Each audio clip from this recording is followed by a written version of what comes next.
사랑하는 여러분 안녕하십니까? 오늘 또 복된 하루, 건강한 하루, 행복한 하루가 되시기를 주의 이름으로 축원합니다. 오늘은요 느헤미야서는 1장에서부터 13장까지 있는데요, 이 말씀을 중심으로 성벽 재건과 영적 갱신운동이라고 하는 제목으로 말씀을 드리도록 하겠습니다. 느헤미야는 어떤 사람이냐 그러면, 느헤미야도 역시 이 바벨론의 포로로 끌려갔을 때 바로 그곳에서 활동하던 그러한 사람이었고, 그리고 이제 페르시아 시대가 되었을 때에 페르시아 시대에 그 속에서 아닥사스다라는 그런 왕의 술을 따르는 술관원이라고 하는 그런 높은 고위직에 올라갔던 그런 사람이에요. 그러니까 이 사람은요, 오늘날로 얘기를 하면 하나의 경호실장 같은 그런 역할을 하던 사람이다, 이렇게 볼 수도 있거든요. 유대인으로서는 굉장히 성공한 그러한 사람 아니겠습니까? 그런데 이 느헤미야는요, 자기의 개인적인 성공에 머물지 않고 그 개인적인 성공을 자기 민족을 위해서 헌신하는 쪽으로 자신의 삶을 드렸다. 하나님을 위해서, 민족을 위해서 자신의 삶을 드렸다라고 하는 점에서 이 느헤미야라고 하는 사람이 우리 삶에 큰 교훈을 주고 우리에게 위로를 줍니다. 느헤미야라고 하는 이름의 뜻 자체가요, 하나님의 위로라고 하는 그런 뜻을 가지고 있거든요. 그러니까 느헤미야는 오늘 우리에게까지 큰 위로를 주는 그러한 사람이라고 하는 것을 우리가 알 수가 있는데, 이 느헤미야에게 이제 처음 말씀을 시작할 때 보면은요, 느헤미야에게 하나니라고 하는 그러한 동생이 있었습니다. 이 동생이 예루살렘을 다녀왔습니다. 다녀와가지고 자기 형한테 얘기를 합니다. 예루살렘 형편이 어떻더냐라고 물었더니 하는 이야기가요, 뭐라고 얘기를 하냐면 성이 다 회파가 되어지고 백성들이 아주 큰 고생을 하고 있습니다, 이렇게 얘기를 해요. 그러니까 그 얘기를 들으면서 이 느헤미야가 마음이 아파요. 마음이 아파가지고 성경 본문에 있는 그런 말씀들을 보면은요, 눈물을 흘리면서 금식하면서 하나님 앞에 기도했다라고 그렇게 말씀을 하고 있어요. 여러분, 이 시대, 그러니까 포로 시대에 이스라엘 백성들에게 있어서 가장 중요한 어떤 신앙의 경건의 모습은 뭐냐면, 하나님 앞에 애절하게 기도하는 그러한 모습들, 금식하면서 그렇게 하나님 앞에서 기도하는 그 모습들을 보여주잖아요. 성경을 보면 다니엘도 그렇게 기도하지 않습니까? 하나님 앞에서 나이가 90이 넘었을 때도 여전히 하나님 앞에서 그렇게 금식해 가면서 절식해 가면서 그렇게 하나님 앞에 기도하는 그런 모습들을 보여주고요. 에스라도 그런 모습을 보여주지 않습니까? 하나님 앞에 금식하면서 함께 기도하는 그런 모습들을 보여주죠. 에서도 그렇게 하나님 앞에 금식하면서 기도하는 모습들을 보여주죠. 오늘 성경 본문에 나오고 있는 바로 이 느헤미야도 자신의 민족의 문제를 놓고 하나님 앞에 금식하면서 그렇게 눈물을 흘려가면서 기도하는 그 모습을 우리에게 보여주고 있습니다. 그러면서 그 기도의 내용을 보면은요, 정말 하나님에 대한 그 굳건한 신뢰가 있다는 거예요. 천지 모든 만물을 창조하신 하나님, 이 모든 것들을 운행하시는 그 하나님, 하나님, 우리 민족이 이러한 큰 고통을 당하고 있습니다. 그러나 하나님, 이 내가 오늘 하나님 앞에 기도하는 이 모든 것들에 하나님은 꼭 응답해 주실 줄로 믿습니다. 믿음의 대상이 분명하고요, 기도를 할 때는 기도 응답에 대한 확신을 가지고 그렇게 기도하는 그 모습을 볼 수가 있습니다. 그 애절한 기도를 얼만큼 많이 하느냐 그러면, 이때가 언제냐 그러면요, 아닥사스다 20년이거든요. 그러니까 이제 에즈라가 돌아갔을 때가 아닥사스다 7년 458년인데, 이 에즈라가 돌아가던 시대가 458년이고, 그리고 이제 느헤미야가 3차 포로 기환으로 돌아가던 시절이 바로 444년의 그러한 역사거든요. 그러니까 에즈라가 돌아가서 거기서 이제 그 어떤 그 말씀을 가르치고 종교개혁을 이루고 있던 그러한 시대에 여전히 성전은 있으나 성벽이 없는 그러한 시절을 살고 있었다, 그 말씀이에요. 그것이 너무나 가슴이 아팠던 거예요. 그래서 늘 그 기도를 하는데, 그 기도를 얼만큼 하느냐 그러면 2장에 가서 보면은요, 한 4개월간을 그 기도를 계속했다, 이렇게 되어 있어요. 참 놀라운 얘기 아닙니까? 어떤 기도를 할 때요, 그냥 하루 이틀 하고 한 3일 하고 그렇게 할 수도 있는데, 그 기도의 기간이 한 4개월쯤 돼요. 어느 날 왕 앞에 서서 이렇게 술을 따르는데, 그 술을 따르는 그 모습 속에서요, 그 왕이 얼굴을 보니까 근심하는 빛이 있거든요. 그러니까 네가 어디 아프지도 않는데 왜 근심하는 빛이 있느냐, 이렇게 물어봤더니요, 거기 2장 4절에도 보면 잠깐 하늘의 하나님께 묵도하고 라고 얘기를 하고 있어요. 하나님 앞에 먼저 기도하고 대답을 하는 거예요. 그만큼 신중한 사람이에요.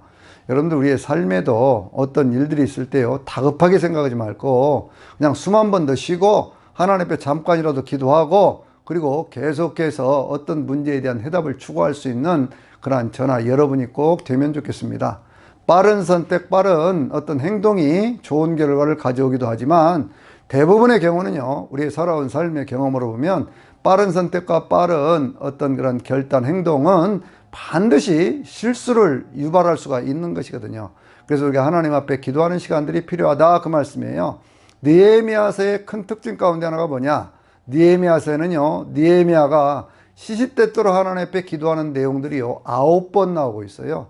놀라운 얘기 아닙니까? 그러니까 느헤미야는 평생 살아가면서 하나님 앞에 기도하는 것이 습관화되어 있었다라고 하는 것을 볼 수가 있죠. 그러면서 우리 고향 땅 저 예루살렘 성이 다 무너져 가지고 그렇게 해서 이제 우리 갔던 동족들이 제대로 살지도 못하고 고생을 하고 있습니다. 그러니 저를 돌려보내서 그렇게 해서 그 성벽을 쌓을 수 있도록 그렇게 좀 해주시면 좋겠습니다 라고 얘기를 하는 거지요. 그러니까 이제 왕이 그것을 허락을 합니다. 그러면서 필요한 사람들을 데리고 가고 필요한 물자들도 공급해 주겠다라고 얘기를 하는 거예요. 그렇게 해서 느헤미야가 이제 돌아오게 되어집니다. 성벽을 쌓는 그러한 내용들이 이제 3장에서부터 7장까지 쭉 나오고 있거든요. 그 과정들을 보면 거기에 있던 모든 사람들이 마음을 아파합니다. 그래서 어떤 대제사장들은 이쪽을 쌓기도 하고 그 가운데 금장색이라고 하는 것은 근데 우상을 만들어서 팔던 그런 사람들 아니겠어요? 세공하는 사람들. 근데 그런 사람들까지 전부가 다 협력을 해서 자기 집 맞은편을 쌓기도 하고 뭐 이렇게 하는데 물론 그 가운데 모든 사람들이 하는 건 아닙니다. 어떤 사람들은요, 그래 전혀 협력하지 않는 그런 사람들도 있었고요.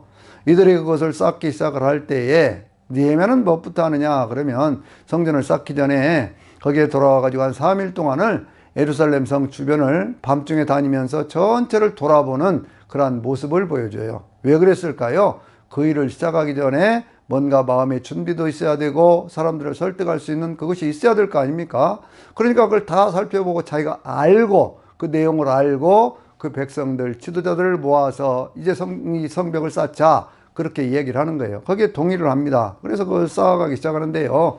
그 일을 이제 주변에 있는 사람들이 좋아할 리가 없습니다. 옛날 성전을 쌓을 때도 사마리아 사람들이라든지 주변에 있는 모든 나라들이 그걸 반대했잖아요. 그런 것처럼 똑같이 그것을 반대를 하고 방해를 하기를 시작을 합니다. 그 사마리아 쪽에 있던 산발랏이라는 사람, 또 에돔 쪽에 있었던 도비아라고 하는 사람, 그리고 아라비아 쪽에 있던 게솜이라는 사람들이 대표적인 사람들인데요. 이 사람들이 계속해서 위협도 하고 또 그리고 모략을 써서 느헤미야를 죽이려고도 하고 막 그러거든요. 그러니까 느헤미야는요 끊임없이 하나님 앞에 기도해 가면서 그 백성들에게 얘기를 합니다. 하루의 절반은 그것은 칼을 차고 또 절반은 그 성을 쌓아가는 그러한 역사들을 계속해서 해가는 거예요. 그러니까 거기에 거짓 선지자들도 붙어가지고 느헤미야를 모략하기도 하고 또 그를 죽이려고 낙심시키려고도 하고 어떤 거짓 선지자는 성소에 들어가서 죽이려고 이렇게 암살단이 오니까 성소에 들어가서 그렇게 해서 몸을 피하라 그렇게 얘기를 합니다. 여러분 그게 가능한 일입니까? 느헤미야는 총독이거든요. 근데 이 사람이 거기에 들어가면 죄를 범하는 것이 되고 그래서 이스라엘 백성들의 신뢰를 잃어버리게 되고 성벽을 쌓는 일을 못하게 되지 않습니까? 그러니까 사람들이 어떤 그것들을 이용을 할 때는요, 겉으로 볼 때는 좋은 사람인데 그 사람을 이용해서 그렇게 악을 행하게 하는 그렇게 함으로써 그 사람이 실수하게 하고 그것을 통해서 자기들의 이득을 도모하는 그러한 일도 많이 있다고 하는 것을 우리는 미리 성경에 있는 말씀들을 통해서 익혀야 되는 거예요. 제가요, 지난 주간에 성경을 이렇게 쭉 묵상을 하다가 한 가지 깊이 깨달은 것이 있는데 사단은요 예수님까지를 자기의 도구로 이용하려고 한다 라고 하는 것을 이 마태복음 4장에 있는 말씀을 통해서 보았습니다. 여러분 그때 예수님께서는요 하나님의 사역을 하기 위해서 40일을 금식하면서 기도로 준비하시던 그 기간 아닙니까? 그런데 그러한 기간에 가장 필요한 것을 가지고 사단이 예수님을 자극하잖아요. 돌로 떡을 만들어 먹으라 이렇게 얘기를 하잖아요. 그러니까 돌로 떡으로 만들어 먹는다고 하는 것이 그것이 어떻게 되겠습니까? 그렇게 되면. 그러면 예수님은 하나님의 사역을 못하게 되는 거예요. 그러니까 사단은요, 끊임없이 예수님까지도 자기의 도구로 쓰려고 그렇게 했는 그 사단이 오늘날 저나 여러분은 그렇게 하지 않겠습니까? 겉으로 볼 때는 광명의 천사같이 이렇게 위장을 하고, 그러나 그 속에는 노략질하는 이리가 있어서 그렇게 다가오는 그 많은 모습들을요, 우리는 느헤미야를 공격하는 산발랏이라든지 도비아라든지 그러한 모습들을 통해서 우리는 많이 볼 수가 있는 것이죠. 그 모든 방해들을 다 물리치고요, 정말 하나님 앞에 기도하면서 힘을 모으고 그렇게 해서 이 그 성벽을, 그것을 완공을 하게 되어지는데, 그것이 이제 6장 15절에 있는 그러한 말씀을 보면은요, 그 가운데서 그 모든 성벽들을 완공을 하는 그러한 모습들을 우리가 볼 수가 있어요. 성벽을 완공을 하고 난 다음에 거기에 이제 어떤 역사들이 이루어지느냐 그러면, 이제 그 이스라엘 백성들을 모아놓고 에즈라가 부흥회를 하는 그러한 모습이 보여지거든요. 그것이 이제 7장까지의 성벽을 쌓는 모든 일들을 다 하고 난 다음에 8장과 9장에 있는 말씀입니다. 그러니까 우리가 어떤 일을 할 때요, 어떤 것들을 이게 이 중공식이라고 하는 거, 그 봉헌식이라고 우리가 얘기를 하지 않습니까? 봉헌식은 12장 17절에 12장 27절이죠. 27절에 거기에 나오고 있는데요. 그런데 이제 그러기 전에 어떤 그 앞에서, 하나님 앞에서요, 그 어떤 부흥회를 하면서 그 은혜를, 그것을 크게 하나님 앞에 송축하는 그러한 모습들을 우리가 보고 있어요. 근데 거기 성경에 있는 말씀이 참 놀라운 것은 뭐냐면, 그들이 새벽부터 점심때까지는 계속해서 한 6시간 동안 성경을 낭송을 하고, 거기에 있는 백성들은 그저 일어서서 하나님의 말씀을 봉독을 할 때 거기에 일어나서 하나님의 이름을 송축하면서 그들이 아멘 아멘 하면서 그 말씀을 받습니다. 그들이 그러한 부흥회를 계속해가는 그러한 과정 속에, 그때가 언제냐 그러면 초막절이거든요. 초막절 때 일주일간을 부흥회를 하는 거예요. 일주일 동안을 계속해서 부흥회를 하면서 하나님을 송축하면서 통성기도 하면서 하나님의 말씀을 들으면서 그 하나님의 말씀을 깨달으면서 자기들이 막 눈물을 흘리고 막 하는 그 모습들을 보여주고 있어요.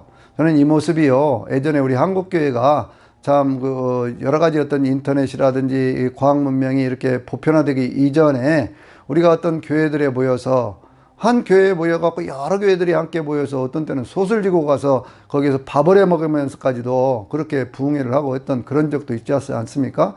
그런 때는요, 정말 많은 사람들이요, 순수한 하나님의 말씀, 그 말씀 때문에 은혜 받고 자기들의 새 힘을 얻고 새로운 용기를 얻고 병고침도 받고 귀신이 떠나가는 그러한 은혜들을 체험했던 바로 그 현장이 에즈라서 8장과 9장에 있다, 그 말씀이에요. 그래서 그 말씀들을요, 여러분들 시간이 나시면 한 번씩 더 그것을 정독을 해서 그 말씀 속에 은혜를 받으시기를 바랍니다. 그래서 그러한 어떤 것을 하면서요, 그 사람들이 막 눈물을 흘리고 그렇게 하니까 거기에 있는 제사장들이라든지 이런 사람들이 얘기를 합니다. 오늘은 하나님의 성일이니 너희가 울지 말고 음식을 먹고 힘을 내어라 라고 얘기를 합니다. 그래서 그들이 서로 음식을 나눠 먹으면서 함께 기뻐하고 즐거워했다, 그게요. 오늘날 교회에서도요, 여전히 이러한 전통이 있지 않습니까? 하나님 앞에 예배를 드리고, 교회는 예배 공동체니까요, 하나님 앞에 예배를 드리고 그렇게 하면서 그 다음에는 모여서 함께 친교하고 같이 공동 식사하고 그러면서 기쁨을 나누는 바로 이러한 모습들은요, 구약시대로부터 있었던 그러한 전통이다, 이렇게 이해를 하시면 될 것 같아요. 그렇게 해서 이제 하나님 앞에서 그러한 은혜를 체험하고 그 다음에 하는 일이 뭐냐 그러면, 느헤미야가 성전에 필요한 모든 것들을 정비해가는 그러한 모습을 볼 수가 있어요. 성전의 골방에다가 거기에 필요한 모든 것들을 제공을 해줍니다. 그러면서 사람들이 거기에 이제 11조도 드리게 하고, 거기 레위 사람들이 그 성전을 잘 이렇게 돌보기도 하고, 하여튼 뭐 여러 가지 필요한 모든 것들, 성전세를 내기도 하고, 뭐 이렇게 해가지고 그 성전을 아름답게 가꿀 수 있는 그러한 일들을 쭉 하거든요. 그리고 거기에서 돌아왔던 사람들의 숫자도 한번 세워서 전체를 조직을 했는데, 그런데 그 12년이라고 하는 그러한 기간 동안에, 이 성전 봉헌식은 물론 이제 그 일이 있고 난 뒤에 초막절이 지나고 난 뒤에 12장 17절입니다. 27절이 아니고, 거기에 보면 여기 이제 성전 봉헌식을 하게 성벽 봉헌식을 하게 되어지는데, 그렇게 하고 난 뒤에 12년 동안을요, 이 느헤미야는 자기의 총독으로서의 그러한 월급, 봉급을 전혀 받지 않는 그러한 모습을 보여주고 있어요. 이게 완전히 전적인 헌신을 하는 것이죠. 그게 많은 사람들과 함께 먹고 함께 이렇게 그렇게 하는 그것을 전부 누구한테 받아야 되느냐? 그러면 그것을 전부 이스라엘 백성들이 공급을 해줘야 되거든요. 근데 그것을 전혀 받지를 않고 자비량으로 해서 12년 동안 그렇게 봉사를 하고, 또 그들 가운데 어떤 고리대금을 해서 자기 동족들을 괴롭히는 그러한 사람들의 그 모든 것들도 그렇게 해서는 안 된다 라고 해서 정상적인 모습으로 돌려놓고 안식일과 안식년을 지키게 하는, 철저하게 그것을 지키게 하는 그러한 모습들을 거기서 보여주고 있어요. 그러니까 예절하는 말씀을 가리키고 제도적으로 어떤 할례의식이라든지 안식이라든지 뭐 이런 것들을 지키게 함으로 해서 유대교의 어떤 정형적인 전형적인 모습을 갖추게 했던 것이 바로 이 느헤미야의 그 헌신과 그 지도력 속에 나타난 모습이다. 우리는 이런 걸 볼 수가 있는 것이죠. 그러니까 항상 제가 반복해서 말씀을 드리지만은요, 교회는 좋은 영적 지도자인 목회자가 있어야 되고, 또 다른 편으로는요, 사회적으로 큰 영향력을 가진 그러한 지도자들이 있어야 됩니다. 이 두 지도력이 모여질 때 학개와 스가랴 시대에 스룹바벨과 여호수아가, 스룹바벨은 총독이고 여호수아는 제사장이어서 이 두 사람이 힘을 합해서 성전을 짓는 것처럼 성벽을 짓고 부흥회를 하고 그것을 통해서 하나님 앞에서 새로운 유대인 공동체로서, 신앙 공동체로서 거듭나게 하는 바로 그 일도 바로 그것이 두 사람의 영적인 지도자와 그리고 평신도 훌륭한 지도자가 있어서 둘이 힘을 합해서 했다라고 하는 것을 우리는 기억할 필요가 있습니다. 그런데요, 이러한 일들이 계속해서 그렇게만 되면 얼마나 좋겠습니까? 그런데 12년이 지났습니다. 12년이 지나고 느헤미야가 이제 페르시아로 잠깐 돌아갔다 오는 때가 있어요. 그러니까 그때가 이제 아닥사스다 32년쯤 되었겠지요.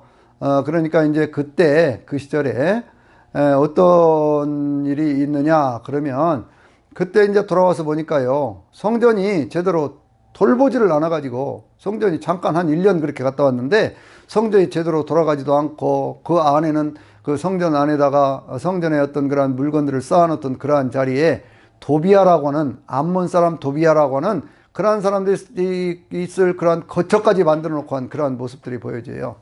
그리고 이제 안식일도 지키지 않고 막 그런 모습들이 보여집니다. 그러니까 느헤미야가 아주 득달같이 그들을 닥달을 하면서 어떻게 이런 일이 있을 수 있느냐, 그러고 성전을 다시 깨끗하게 하고 그들 가운데 하나님의 성전을 섬길 수 있는 그러한 제도를 완비를 하고 안식일을 잘 지키게 하고, 그리고 이방 사람들과 결혼하고 통혼했던 바로 그러한 것들도 다시 정리를 해서, 그러니까 이러한 일들이요, 에즈라 때에 한번 에즈라가 했지만 그 이후에 또 한 번 그러한 일들을 하는 것이 느헤미야인데, 이 에즈라하고 느헤미야가 좀 다른 것은 뭐냐 그러면, 느헤미야는요 그러한 일들을 하는 사람들을 보면서 자기의 뭐 수염을 뜯고 자기의 머리털을 뜯고 자기의 옷을 찢고 그렇게 하면서 하나님 앞에 통해 자복하면서 회개를 하잖아요.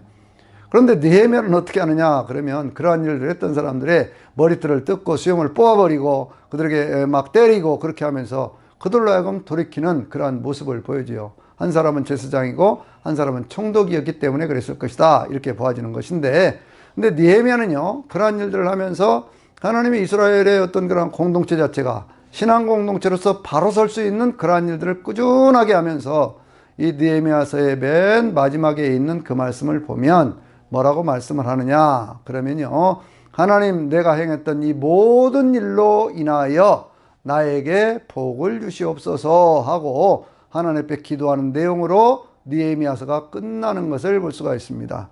느헤미야는 자신의 삶에 늘 함께 하시는 하나님을 믿었어요. 기도하면 응답하시는 하나님을 믿었습니다. 어려운 문제가 있으면 하나님 앞에 지혜를 구했고, 힘든 일이 있으면 하나님의 도우심을 구했습니다. 끊임없이 그렇게 하면서 문제가 있으면 하나님 앞에 기도하고 돌파하고, 또 주변에 있는 사람들과 협력해서 돌파하고, 바른 것이라고 하면 주저하지 않고 계속 그것을 밀어붙일 수 있는 그러한 힘이 그에게 있었다, 그 말씀이에요. 그렇게 해서 이제 이스라엘 백성들 유대인 공동체로서 신앙의 공동체의 모습을 회복을 하는데, 안타까운 것은 이러한 모습들을 계속해서 유지하지를 못하고 그들은 계속해서 우상숭배에 빠져들어가고 하는 모습들을 우리는 말라기서에 가서도 또 볼 수가 있거든요. 그래서 결국 이러한 모습들은 우리에게 뭘 보여주느냐 그러면 결국 우리 인생의 모든 것들을 해결해 주실 메시아 그리스도가 필요하다 그것이고요. 그러기 위해서 예수님이 오셨다. 그리고 예수님을 통해서 우리 모두는 구원을 받았다 라고 하는 것을 알 수가 있는 겁니다. 오늘 또 예수 그리스도의 은혜 가운데에서 복된 하루, 믿음의 하루, 건강한 하루, 행복한 하루가 되시기를 주의 이름으로 축원합니다. 아멘.